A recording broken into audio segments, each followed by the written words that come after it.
जानेवारी 2026 ची ती दुर्दैवी सकाळ आणि बारामतीतील तो भीषण अपघात, ज्यामध्ये राज्याने आपल्या एका धडाडीचा लोकनेता अजित पवार यांना गमावलं. या धक्क्यातून महाराष्ट्र सावरतोय तोच राज्याच्या सत्तेच्या चाव्या आता कोणाकडे जाणार यावर चर्चा सुरू आहे. अजितदादांच्या जाण्याने निर्माण झालेली पोकळी भरून काढण्यासाठी सुनेत्रा पवारांनी राज्याच्या उपमुख्यमंत्री पदाची शपथ घेतली आहे. पण ज्या पदासाठी एवढी चर्चा होते त्या उपमुख्यमंत्री पदाचा पगार किती असतो किंवा त्यांना कोणत्या आलिशान सुविधा मिळतात आणि सर्वात महत्त्वाचं म्हणजे या पदाला संविधानात काय स्थान आहे, तर पाहूयात. नमस्कार, मी स्वराली बिडवे आणि तुम्ही पाहताय टॉप न्यूज मराठी. उपमुख्यमंत्र्याचा पगार हा राज्याच्या तिजोरीतून दिला जातो.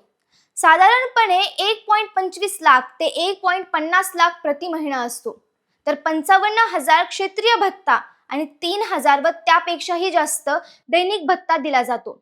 थोडक्यात सांगायचं तर सर्व भत्ते मिळून हा आकडा दरमहा लाखो रुपयांच्या घरात जातो. पण पगारापलीकडे उपमुख्यमंत्र्यांना मिळणाऱ्या सुविधा अत्यंत उच्च दर्जाच्या असतात. मुंबईत देवगिरी किंवा त्यासारखाच एखादा भव्य शासकीय बंगला त्यांना दिला जातो.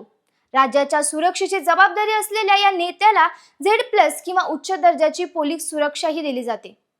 शासकीय गाडी, खासगी ड्रायव्हर आणि इंधनाचा पूर्ण खर्च सरकार उचलतो.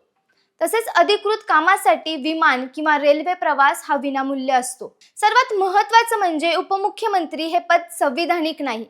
उपमुख्यमंत्री पदाची निर्मिती ही प्रामुख्याने राजकीय सोयींसाठी केली जाते. जेव्हा एखाद्या राज्यात युतीचं सरकार असतं किंवा पक्षात 2 मोठे नेते असतात तेव्हा सत्ता वाटपाचे संतुलन राखण्यासाठी हे पद दिले जाते. हे पद केवळ एक कॅबिनेट मंत्री दर्जाचे पद असते. जेव्हा उपमुख्यमंत्री शपथ घेतात तेव्हा ते तांत्रिकदृष्ट्या मंत्री म्हणूनच शपथ घेतात. जर अधिकार नसतील तर हे पद पॉवरफुल कसं, तर खातेवाटपामुळे.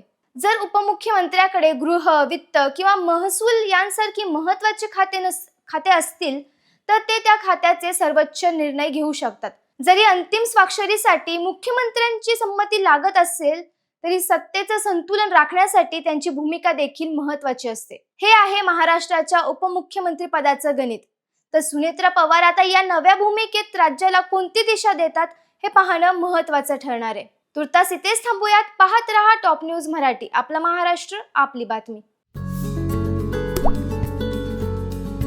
आता जोकासू STP या अत्याधुनिक जॅपनीज तंत्रज्ञानाने सुसज्ज, quick installation, energy efficient, noiseless blowers, low maintenance या आणि अशा वैशिष्ट्यांनी परिपूर्ण जोकासू STP तंत्रज्ञान प्रकल्प उभारणीपासून ते विक्री पश्चात समाधानकारक सेवा देणारी, भारताबरोबरच परदेशात देखील प्रकल्पांची यशस्वी उभारणी करणारी company Deccan water treatment private limited.